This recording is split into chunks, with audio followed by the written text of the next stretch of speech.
Cutler rallied the Bears past the Raiders 22-20 Sunday. Cutler was 28 of 43 for 281 yards and 2 TDs. When asked after the game if Cutler is too often criticized, Martellus Bennett said, this guy's great.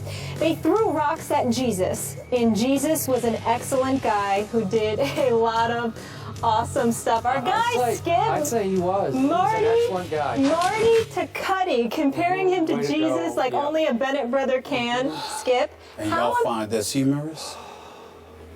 We're about to. At your expense. How impressed were you by Jay Cutler? You know, Stephen A., I still really like this Raiders team, and it's possible this Raiders team was looking ahead to its home game next Sunday against Peyton's Broncos. But yesterday, the Oakland Raiders, on the rise, got Cutlered, as in Jay Cutler, your favorite Vanderbilt quarterback, anchor down. Way to go, Jay. Jay Cutler wasn't really supposed to be back yet from his pulled hamstring. He sucked it up, gutted it up, and played yesterday. Way to go, Jay Cutler. And he lost his starting center early to a broken leg, and he was already down 2 other offensive line starters. And yet, Jay Cutler threw 2 touchdown passes, and then this time he canceled a late interception by leading a late drive all the way down for a 49-yard field goal that won the football game. Way to go, Jay Cutler. Make this guy open his eyes and see that you can still play at a very high level. Well, I've never, excuse me, boy, you lucky I'm sick today. I will say this to you. The reason when I said y'all are laughing at this, because Jay Cutler is no savior. Jay Cutler is quite pathetic compared to most saviors. Literally, figuratively, subliminally, fantasy-wise, it doesn't matter. Fantasy, like you pay attention. It doesn't matter. This man doesn't get it done. He won a game yesterday, that's fine. You know, most teams win a few games during a regular season. Mere bag of shells. Okay, mere bag of that's shells. what I was thinking. It's no big deal. They beat the Oakland Raiders, helped that Crabtree went down, I'll give you that. You know, it's the Oakland Raiders, which I reminded you about just the last week. I was trying to tell you, they're not there yet. Relax, pump up the brakes. They can go on a run, Stephen. They can go on a run. They're coming, just wait. Whatever, I'm still waiting. The Denver I'm still Broncos waiting. are going to have their hands full. Sure. Wow. I feel you on that. I'm just saying that, you know, they won a game yesterday in Chicago, Soldier Field. All right, I got it, Skip. You know, but be careful. You know, Matt Forte, 91 yards rushing. Okay, congratulations. I get it. No Alshon Jeffrey, I understand that. Martellus Bennett came alive. You got him the ball. You got him the ball 11 times. I appreciate that. Skip Bayless, they needed to get him the ball. They needed to get him the ball more. Mike Ditka was on SportsCenter yesterday talking about how they needed to get Martellus Bennett the ball. But it is Jay Cutler we're talking about here. So you can get all excited. You can do that. But I just want you to keep in mind, from Dallas to Jay Cutler, you know, I mean, Tom Brady's reliable, so I give you there. He's reliable? I give you there. That's all you're giving? No, reliable? What I'm He's saying okay. is your heart's not going to get completely cracked in half because at least one of the 3 is going to come through for you. But I have an obligation because you see, I don't want to do this show without you. You understand what I'm saying? This ain't no first take without Skip Bayless, man. And I want you here. So you have to understand, I don't want you to put yourself in a position where your heart gets cracked in half, you can't recover, you're in no position to be up here on this set with us because you're so disappointed because you place your faith in the wrong people. It's one game. Pump the brakes, calm down, relax, chill, because Jay Cutler will not let you down. He will screw up again on several occasions before this season's over. Don't even worry about Jay it. Cutler does not have my heart. John Fox don't even believe in him. That's why he's sitting up there and cleaning the house. Don't be surprised if Matt Forte is next. Trust me. Cowboys, they don't get rid of Brady, everybody. Spurs. Please. They have your heart. Those 3, right? please. And the show. Yeah, and they really haven't let me down. And Ernestine, all of those. Yeah. That's who has your heart. Breaking news here into First Take. Head coach of the Miami Dolphins, Joe Philbin, has been fired. More First Take after the break. Thank you for that, Stephen A. League sources are telling our Adam Schefter the Dolphins are preparing to fire head coach Joe Philbin. Sources said the organization could make the move as soon as today, but Dolphins owner Stephen Ross could always change his mind. Stephen A., you said this was going to happen. You thought it was the right move. You still on board with that? What's your reaction? Absolutely. I think it would be an absolute, I'm not calling anybody names. But I think in this particular instance, Mr. Ross, the owner for the Miami Dolphins, let me be very, very clear, would be an absolute fool not to fire Joe Philbin. He has to go. And I say that with no joy, or I don't know Joe Philbin. I'm just going by what I see. And one of the things that I lean on, Skip Bayless, and I'll use this as an example, the Steelers a couple of years back started out 0-4. And I never forget one of my proudest moments watching Mike Tomlin was when he was standing on the sideline, and literally when the game was decided, he was watching guys come to the sidelines, come off the field, and one by one he made it a point to stand in front of them and look into each one of their eyes.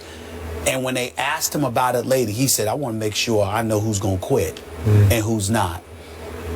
Mike Tomlin, you hear how Ryan Clark speaks about him and other members of the Pittsburgh Steelers. To some degree, we hear that about Bill Belichick. We hear that. We heard that about Bill Parcells. We hear that about a plethora of other coaches. We also hear the flip side, the Philbins of the world, who had no business being a head coach. By the way, he wasn't even a coordinator, if I remember correctly. He was a position coach, and it's rare you see a position coach gets elevated to the head coaching duties. I believe that Joe Philbin is a knowledgeable football mind who can contribute to a lot of good to organizations. Maybe he could go back to Green Bay and work with Brett Favre or whatever. He has, Brett Favre, Aaron Rodgers.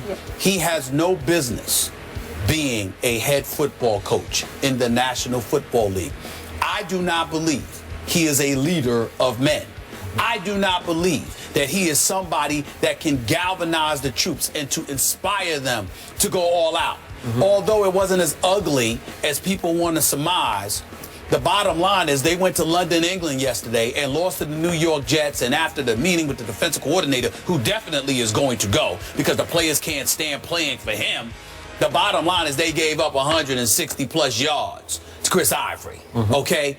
And Ndamukong Suh looks like a shell of himself. Remember, he was in Detroit. He was telling his defensive teammates, this is what we're going to do. Here's what we're going to do. You go there, you go there, you go there. Now in Miami, he's just another name that, another puppet for them, which is why he didn't answer those questions, even though I believe he should answer those questions because that's what you paid to do, play and answer questions. That's what being a professional is, but that's another subject for another day. The bottom line is he is clearly being misused. He's not being helped. He's definitely not being inspired. So you take all of those things into consideration, and considering the $149+ million that the Miami Dolphins spent in the offseason, you are coming up short. Stephen Ross's one shot to save this season is to fire Philbin today.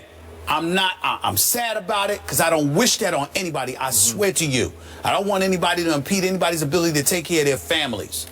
But I'm sure he'll get a severance package, and before long he'll land someplace else with a job as a coordinator or position coach. He just don't need to be a head coach, especially in Miami. It is time for Philbin to go, and I expect, not hope, I expect Ross to announce that decision within the next couple of hours. You think that would save the season for this team? I think it's the only shot to save the season. I'm not saying it'll work. I'm saying it's their only shot. Okay.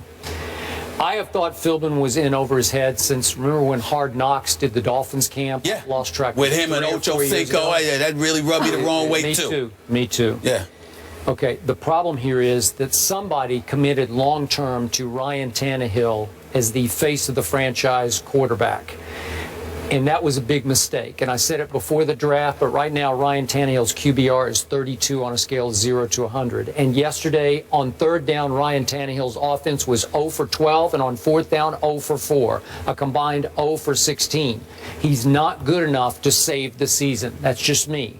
I've said it from the start, and I've been consistent. So you got two big issues. You have a head coach, and you have a quarterback. You can't undo the quarterback, and I don't know who should be responsible for signing the quarterback. Was it just Philbin? Did Ross have a hand in that? Was it from the executives, the general manager? I don't know. But in the end, you also gave an astounding amount of money to a Suh who doesn't have leadership intangibles to me in the locker room. He is sort of his own guy. And as long as you let him do his own thing, I don't know about him calling out signals to the other defenders, maybe so. But Not signals. I'm just saying that he was telling guys where they should be on the field. That's what the other football analysts say. Okay, but to me, he's not a leader in the locker room that you need when you pay that guy that much money. Okay. I don't think he was a leader in Detroit, and so he's not rubbing off on the rest of the team. So you have a great defensive lineman, though some people wonder about his effort from play to play. I don't know about that, but you have a quarterback who's not big time. So you're going to have problems. You could put another coach in there, and I'm not sure you could turn it around quick. But Skip, the thing about it is that all the aficionados say that he was worth the money because of what he means to that defense, clogging the line of scrimmage, neutralizing your running game. I think the indictment against Joe Philbin is that they're running all over the Miami Dolphins. They can't stop the run to save their life. Ryan Tannehill being overpaid, I personally don't think he's overpaid. I think that when you look at the $45 million, considering the money that's being doled out, the fact that Jay Cutler is guaranteed $9 more million than Ryan Tannehill, I think he's somewhat of a bargain. I just think that you have to put the necessary pieces around him. You can't bring in Wallace and expect him to do his. Hardline is gone as well. You had him in there. He was supposed to be something. Yep. You know, you just look at the personnel decisions that were made. Skip, it's almost like they're lifeless. And let me tell you something right now. And I know it's just something on the periphery, and people don't take this into consideration. But I'm going to tell y'all again, and people need to learn to listen to me when I say stuff like this because it's important. Where you play matters sometimes. You can't be in South Beach with those distractions, and you ain't ultra motivated. You have to be. A Kobe Bryant can play in South Beach. A Kevin Durant and a LeBron and them, they can play in South Beach. Dudes who are full. Russell Westbrook can play in South Beach. But you can't have somebody that's easily distracted. I get it. And they're in Miami. All I'm trying to say to you is that when stuff like that happens, you got to have that extra motivational skill inside of you when you don't have the personnel that fits that. Philbin ain't that dude. That's my issue. Tomlin, if coaching Mike in South Beach, he could do that. Okay. You need people like but that. At 0-4, he still had Big Ben. Right? I understand that. Okay, so you're okay. I understand that, but I'm just saying when things were falling apart, cats didn't go out there and give up. You got guys calling out the defensive coordinator. They tweeting about being gone. And, you know, all of this kind of stuff going on. In the middle of the game, you can't have that. Nope. They got to go. Coach got to go. Got to go. Like the Eagles, this Dolphins team, a lot of people were optimistic going into the season that they were going to be very strong. Now they're sitting at 1-3 in the AFC East. After the break, Jay Cutler leads Chicago to their first win of the season. Woohoo! How impressed is Stephen A. by the Bears franchise quarterback? Can't wait for that. Find out next.